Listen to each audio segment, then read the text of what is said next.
इस कहानी की शुरुआत आज से बहुत साल पहले होती है और जंगल में बहुत सारे कबीले बसे हुए हैं। मगर कोई है जो उन सारे कबीले के राजा को मार के वहाँ के सभी लोगों को अपना गुलाम बनाना चाहता है। और तभी दिखाया जाता है कि वही लोग केटो नाम के कबीले पे हमला करके वहाँ पे वो सभी लोगों को मार देते हैं। मगर जब वो राजा का ताज लेके उनको मारने वाले होते हैं तभी उसके हाथ को एक धारदार औजार से हमला करके कोई अलग कर देता है, और जिसने उसके हाथ को काटा होता है वो उससे भी बड़ा शैतान होता है, क्योंकि उसके पास बहुत ही ज्यादा तंत्र विद्या होती है जिसके दम पे ये हर युद्ध को जीत लेता है और आज तक इसको कोई भी हरा नहीं पाया है। इसके बाद ये लोग यहाँ से जाके एक और कबीले पे हमला कर देते हैं जिसका नाम होता है टू किंगडम, और वहाँ के लोगों को लकबाई कहा जाता है और उनको जरा भी अंदेशा नहीं होता है हमले का।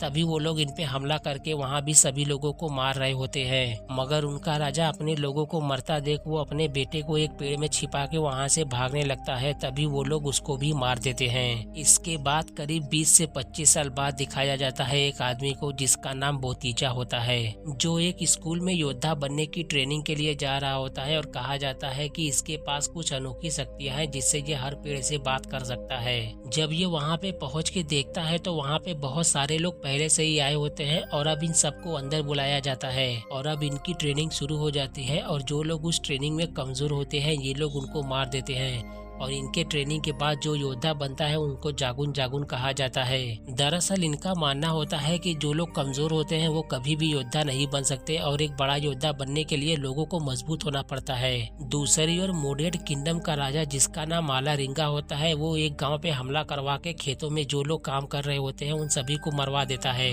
और जब ये बात वहाँ के मुखिया को पता लगती है तो वो अपने लोगों के साथ उसके पास जाके कहता है कि मैंने तुम्हारे कहने पे अपनी राजगद्दी तुमको दे दी, तो फिर तुमने अपने लोगों को भेज के हमारे लोगों को क्यों मरवा दिया? अगर तुम युद्ध चाहते हो तो ठीक है, अब यही होगा। ये बोलकर वो वहाँ से चला जाता है। दरअसल इस राज्य का राजा पहले यही हुआ करता था, मगर आला रेंगा ओगुंडी जी की मदद से इसके राज्य को छीन के अपना बना लेता है। पर इसको सिर्फ उसका राज्य ही मिला होता है, मगर ये उसके पूरे जमीन पे अपना कब्जा करने की फिराक में होता है, इसीलिए वो उस पे बार बार हमला करवाता है। मगर अब वो इसको युद्ध की चुनौती दे देता है, इसीलिए ये अब ओगुंडी के पास जाके उसको सारी बात बताता है, जिसे सुनने के बाद वो अपने कुछ योद्धा को उन सभी को खत्म करने के लिए भेज देता है। और जब ये लोग उनसे युद्ध करते हैं तो वो लोग इन पे भारी पड़ते हैं, मगर इनके सबसे अच्छे योद्धा वहीं जंगल में मजे कर रहे होते हैं, क्योंकि इनके हिसाब से ये युद्ध छोटा मोटा है जिसे वो लोग जीत लेंगे। मगर इनको पता ही नहीं होता कि वो लोग इनके सभी योद्धाओं को धीरे धीरे करके मार रहे हैं। पर इस बात का अंदेशा वो गुंडी को हो जाता है, इसीलिए वो अपनी शक्ति का यूज करके अगेमो की आत्मा को बुला के उन सबको खत्म करने के लिए भेज देता है। और वो वहाँ पे जाके उन सभी का नामो निशान मिटा देता है, और वहाँ पे जितने भी इसके योद्धा होते हैं वो सभी के सभी उसको देखते ही रह जाते हैं। और जब वो गुंडी को ये पता चलता है कि ये तीनों युद्ध में शामिल नहीं थे तो वो इन तीनों को काल कोठरी में डलवा देता है और कहता है कि मैं जब तक ये ना सोच लो कि इनका क्या करना है तब तक इनको खाने और पीने को कुछ भी ना दिया जाए। वहीं जब रात को इनको भोजन दिया जाता है तो वो बहुत ही कम होता है, जिसे देखने के बाद बोतीजा कहता है कि इतना कम भोजन हम लोग के लिए काफी नहीं होगा, इसलिए हम लोग को और चाहिए। ये सुनने के बाद वहाँ पे जो लोग उस भोजन को लेके गए होते हैं वो सीधा अब कितान को ही इनके पास भेज देते हैं जिसने इनके लिए भोजन भिजवाया था। और वो इनके पास आके पूछती है कि किसने मेरे भिजवाए हुए भोजन को वापस करवा दिया। बोतीजा कहता है कि मैंने उनको कहा उसको वापस ले जाने के लिए। ये सुनने के बाद वो उसको बहुत ही पिटवाती है, मगर वो अभी अपनी जिद पे अड़ा होता है। और वो जब उसको मार रहे होते हैं तभी उनके पास कितान आके पूछती है कि क्या हुआ, हार माना कि नहीं अभी तक ये? इस पर वो कहते हैं कि ये बहुत ही ज्यादा अड़ियल है और हार मानने के लिए तैयार ही नहीं है। ये देखकर वो बहुत ही ज्यादा इम्प्रेस हो जाती है और वो उसको छोड़ने को कह देती है। और जब वो अपनी चोट पे मरहम लगवा रहा होता है तब वो उसके लिए फल भिजवाती है। और जो लड़की उसके पास फल लेके आई होती है वो कहती है कि तुमको कितान ने बुलाया है। दरअसल कितान ओगुंडी की बेटी होती है, इसलिए उसकी कोई भी बात नहीं काटता और उसकी दी हुई चीजों को कोई मना भी नहीं करता है। मगर बोतीजा ने उसके खिलाफ आवाज उठाई होती है, इसलिए वो उससे नाराज होती है और वो उसको अपने पास बुला के बताती है कि मैं नहीं चाहती थी कि कोई भी भूखा सोए, इसलिए हमें मार्केट में जितना भी राशन मिला था मैंने तुम लोगों में बांटने को दे दिया था उसको।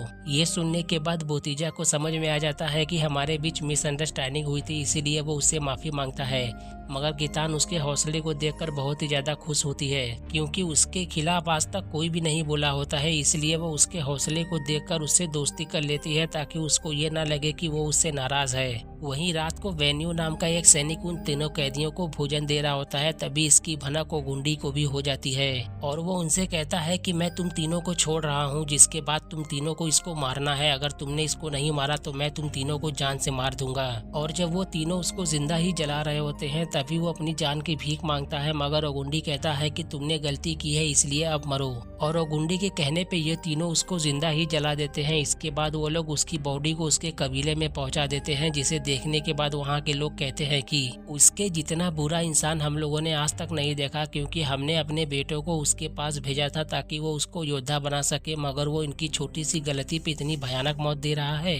तभी वहाँ पे अजी टोनी आ जाती है। दरअसल ये दोनों एक दूसरे से प्यार करते थे और शादी करना चाहते थे, मगर उसके घर वाले उसको योद्धा बनने के लिए ओगुंडी जी के पास भेज देते हैं। पर उसकी छोटी सी गलती पे वो उसको मार के उसके लाश को उसके गांव में ही भेजवा देता है, जिसे देखने के बाद अजी टोनी एकदम बौखला जाती है और अब वो उससे बदला लेना चाहती है। इसलिए वो एक बाबा के पास जाके एलीगिरी के देवताओं से कहती है कि आप लोग जाके ओगुंडी की बीवी को मार दें। जब वो ये कहकर वहाँ से निकल जाती है बाहर, तभी वो अपने असली रूप में आके उसको मारने के लिए चले जाते हैं। मगर जब वो उसको वहाँ पे मार रहे होते हैं तभी वहाँ पे बोतीजा आके उनको उससे बख्शने को कहता है, जिसके बाद वो तीनों वहाँ से गायब हो जाते हैं। इसके बाद बोतीजा वहाँ पे एकदम फेमस हो जाता है, क्योंकि उसने ओगुंडी की बीवी को बचाया था और ओगुंडी उसको शाबाशी दे के वहाँ से जाने को कहता है। जब वो वहाँ से आ रहा होता है तभी उसको रास्ते में बोगुनमी मिलता है, जो उससे कहता है कि तो तुम वही हो जिसने ओगुंडी की बीवी को उन दुश्मनों से बचाया था।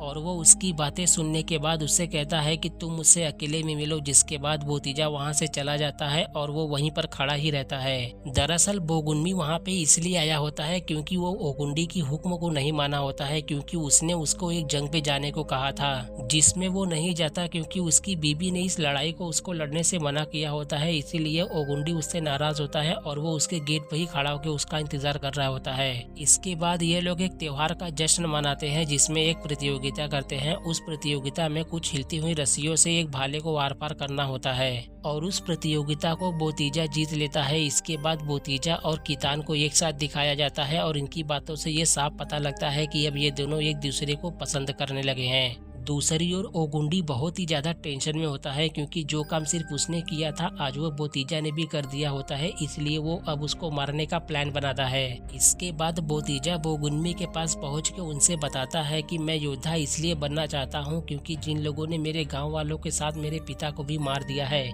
उनसे मैं बदला लेके बाकी गाँव को सुरक्षित रख सकूँ। ये सुनने के बाद बोगुनमी उसके हौसले को बढ़ाते हुए कहता है कि मैं जितनी भी कलाएं और तंत्र विद्या जानता हूँ वो सब मैं तुमको सिखाऊंगा, जिससे तुम बहुत ही ज्यादा ताकतवर योद्धा बनोगे। वहीं रात को ओगुंडी बोतीजा से कहता है कि मैंने सुना है कि तुम बहुत ही बहादुर हो, पर मैं नहीं मानता। ये साबित करने के लिए तुमको 3 परीक्षाएं देनी होंगी। अगर तुम तीनों परीक्षाएं पार कर दिए तो तुमको जागुन जागुन के पद से सम्मानित किया जाएगा। और अब वो उसको पहली परीक्षा देता है, जिसमें उसको बोगुनमी के साथ तब तक लड़ना है जब तक उन दोनों में से किसी एक की मौत नहीं हो जाती।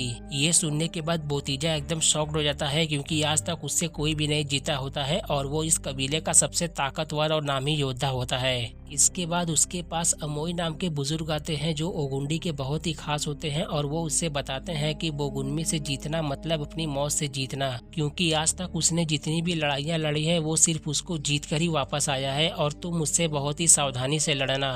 दूसरी ओर बोगुनमी की बीबी उससे कहती है कि ओगुंडी जी तुमसे नाराज है, ये तो समझ में आता है, मगर बोतीजा ने उनका क्या बिगाड़ा है। इस पर वो कहता है कि अब वो हर जगह मशहूर हो रहा है और ये बात ओगुंडी जी से हजम नहीं हो रही है, इसलिए वो मेरे साथ उसको लड़वा के मेरे हाथों उसको मरवाना चाहते हैं और वो चाहता है कि उसके अलावा कोई और उसकी जगह ना ले। ये सुनने के बाद वो कहती है कि वो एक शैतान है और तुम भी उसी के लिए काम करते हो, जो मुझे पसंद नहीं है। और अब ये दोनों आपस में लड़ना शुरू कर देते हैं। बोगुनमी बोतीजा को बहुत ही बुरी तरीके से मार रहा होता है, मगर बोतीजा को मौका मिलते ही वो उसको जान से मार देता है। और तब पता चलता है कि बोगुनमी तो ये जंग जानबूझ के हारा होता है, क्योंकि उसने बोतीजा को कहीं ना कहीं अपना बेटा मान लिया होता है और वो उसकी जीत के लिए अपने आप को सैक्रिफाइस कर देता है। ये देखने के बाद ओगुंडी अब बोतीजा को दूसरा चुनौती देता है, जिसमें उसको 7 दिनों तक बिना खाए पिए एक ताबूत में बंद रहना होगा। ये सुनने के बाद उसकी आंखें खुली की खुली और मुंह फटा का फटा ही रह जाता है, मगर इस बार उसका मनोबल कितान बढ़ाती है ये कह के कि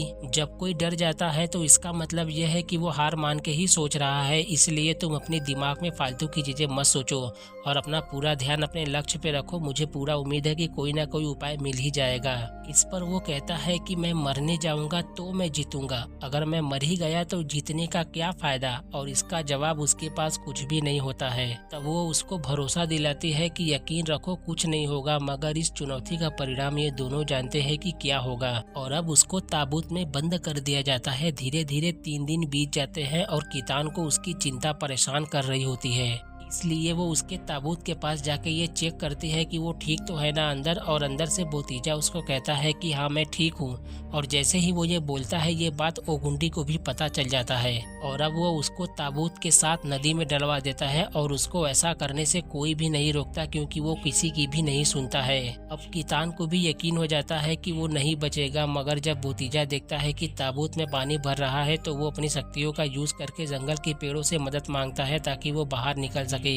इधर सबको लगता था कि वो मारा गया, मगर तभी वो वहाँ पे आ जाता है और उसे वो लोग उठा के अपने कंधे पर उसके नाम का नारा लगाना शुरू कर देते हैं। ये सुनने के बाद कितान बिना किसी का परवाह किए ही उसको अपने गले से लगा लेती है और वहाँ पे जितने भी लोग होते हैं उन दोनों को ऐसा करता देख एकदम भौचक्के हो जाते हैं, क्योंकि अभी तक कोई नहीं जानता था कि ये दोनों एक दूसरे को पसंद करते हैं, मगर अब ये बात सबको पता चल जाती है। इसके बाद वो गुंडी उससे कहता है कि ये तुम्हारी आखिरी परीक्षा है और इसमें तुमको अपने साथ कुछ सैनिकों को आलाजी गांव में ले जाके उन सबको खत्म करना है। और हम आपको बता दें कि ये उसी गांव में इनको मारने के लिए भेज रहा होता है जिस गांव से वेनवो आया था और इसके कहने पे उसको जिंदा जला दिया गया था। साथ ही ये उस गांव के सभी लोगों को इसलिए मरवाना चाहता है क्योंकि इसके मित्र आला रिंगा को दी गई धमकी का ये बदला लेना चाहता है, क्योंकि आला रिंगा ने इसी गाँव के ऊपर हमला करवाया था और इसी गाँव का मुखिया उसको युद्ध की चुनौती दिया होता है। इस आदेश के मिलने के बाद ये चारों उस गाँव में पहुँच के देखते हैं कि वहाँ पे सभी के सभी लोग त्योहार का जश्न मना रहे होते हैं, मगर ये लोग भी क्या करे, अपने सरदार का आदेश मानना था इनको, इसीलिए ये लोग उन सब पे हमला कर देते हैं और बोतीजा के साथ के 3 लोग मारे जाते हैं। मगर बोतीजा वहाँ पे सबके साथ आजी टोनी को भी मार देता है और वो उन सब का गुनहगार खुद को ही मानता है और अब वो वहाँ से जंगल के रास्ते वापस आ रहा होता है। तभी उसके ऊपर अगेमो हमला कर देता है, मगर वो उससे बच जाता है। साथ ही वो उसको रोकने की कोशिश करता है, मगर वो उसके ऊपर बराबर ही हमला कर रहा होता है। ये देखकर वो भी अपनी शक्ति का यूज करके उसको पेड़ों की मदद से मार देता है, मगर जब वो उसके मास्क को हटा के देखता है तो वो दर्द से कर्रा उठता है, क्योंकि वो अगेमो कोई और नहीं बल्कि कितान होती है जिससे ये बहुत ही ज्यादा प्यार करता था और इसके अलावा इसका इस दुनिया में कोई भी नहीं था। और अब वो मरने की कगार पे खड़ी होती है, मगर वो मरने से पहले ओगुंडी का पूरा सच उसको बता देती है कि ओगुंडी मेरा असली पिता नहीं है और आज से बहुत साल पहले ओगुंडी अपने सैनिकों के साथ ओनियो नाम के गाँव पे हमला करके वहाँ पे सभी लोगों को मार दिया था, साथ में मेरे माता पिता को भी। और जब मुझे मारने आया तो उसको मुझ में कुछ दिखा, जिसके बाद वो मुझे अपने साथ लेकर आया। तब से वो मुझे अपने वश में करके पता नहीं कितनी तबाही मचवाई और कितनों को मेरे हाथों मरवाया। वो ये सब उसको बताते बताते ही मर जाती है और इस बात का पता ओगुंडी को भी हो जाता है कि अगेमो भी उसके हाथों मारा गया, जिसके बाद वो एकदम बौखला जाता है और अब वो उसको खुद मारने के लिए निकल जाता है। इधर बोतीजा सबको उसकी सच्चाई बता रहा होता है। तभी वहाँ पे ओगुंडी आ जाता है और उससे उसकी बीवी पूछती है कि क्या ये जो कह रहा है वो सही है। इस पर वो कहता है कि हाँ। साथ ही कहता है कि मैंने बहुत सारे कबीले के लोगों को मारा है, जिसमें से इवान कबीला भी एक था। ये सुनने के बाद बोतीजा एकदम गुस्से से बौखला जाता है, क्योंकि ये वही कबीला होता है जिसमें इसके पिता भी रहते थे और इसका मतलब यह है कि इसके पिता को इसने ही मारा है और उसको मारने के लिए इतने सालों से ये योद्धा बनने की ट्रेनिंग ले रहा है, मगर इसको क्या पता कि इसका गुरु ही इसका सबसे बड़ा दुश्मन है। तब वो कहता है कि हमने तो इसे गुरु माना था, मगर ये तो एक शैतान है, इसने इतने पाप किए हैं जिसकी कोई लिमिटेशन ही नहीं है। मगर अब बहुत हुआ, आज तुम्हारा किस्सा यहीं पे खत्म कर देंगे हम। ये कहकर वो उसके ऊपर हमला कर देता है और बोतीजा के साइड इस लड़ाई में बहुत सारे लोग हो जाते हैं और अब इनके बीच जंग शुरू हो जाती है। और इस लड़ाई को अमोई ऊपर से देख रहा होता है, मगर वो कुछ भी नहीं करता। इधर वो गुंडी जब बोतीजा को मारने वाला होता है तभी उसकी बीवी पीछे से उसको एक चाकू घुसा देती है, जिसके बाद बोतीजा भी एक तलवार उठा के उसके शरीर के आर पार कर देता है, जिसके बाद उसकी मौत हो जाती है और इस पाप का यहीं पे अंत बोतीजा कर देता है। इसके बाद अमोई गुंडी के बेटे ओया निके को बुला के कहता है कि जंगल का शेर मारा गया है और बचे हुए जानवर अब बेकाबू हो चुके हैं। ये सुनने के बाद वो भी दर्द से कर्रा उठता है और इसी के साथ ये कहानी यहीं पे खत्म हो जाती है। मगर इस कहानी की कुछ बातें आपको जानना जरूरी होंगी जिससे कि ये कहानी पूरी होगी। जैसे कि ओगुंडी कौन था। दरअसल उसके पिता का नाम ओरुम्बा होता है और उसके पिता भी यही काम करते थे, दूसरों का राज्य छीन के अपना बनाने का। और उसके न होने के बाद अब ये काम ओगुंडी कर रहा होता है, मगर इसके अंदर एक खास बात ये होती है कि ये किसी का भी राज्य छीनता था तो अपने ही एक आदमी को उस राज्य का राजा बना देता था। और जब उसके पास सैनिकों की कमी होने लगी तो वो योद्धा बनाने का स्कूल खोल के अपना हुनर और तंत्र विद्या उनको सिखा के उनको अपने मतलब के लिए यूज करता था, जिसमें से बोगुनमी भी एक था। मगर इस बात का पता किसी भी गांव के लोगों को नहीं होता कि वो एक इंसान के खाल में भेड़िया है जो सिर्फ एक शैतान के अलावा कुछ भी नहीं है। इसीलिए वो उनकी एक गलती पे उनको सजाए मौत देता था और वो अपने बेटों को इनसे भी बड़ा योद्धा बनाने के लिए दूसरों के स्कूल में डाला होता है, जो अब अमोई के बुलाने पे वापस आ गया है ताकि वो बोतीजा को मार के अपने बाप का बदला ले सके। उम्मीद करते हैं कि आपको हमारी मेहनत पसंद आई होगी। अगर वीडियो अच्छा लगा हो तो लाइक जरूर करें और ऐसे ही मूवी एक्सप्लेनेशन देखने के लिए इस चैनल को सब्सक्राइब करें।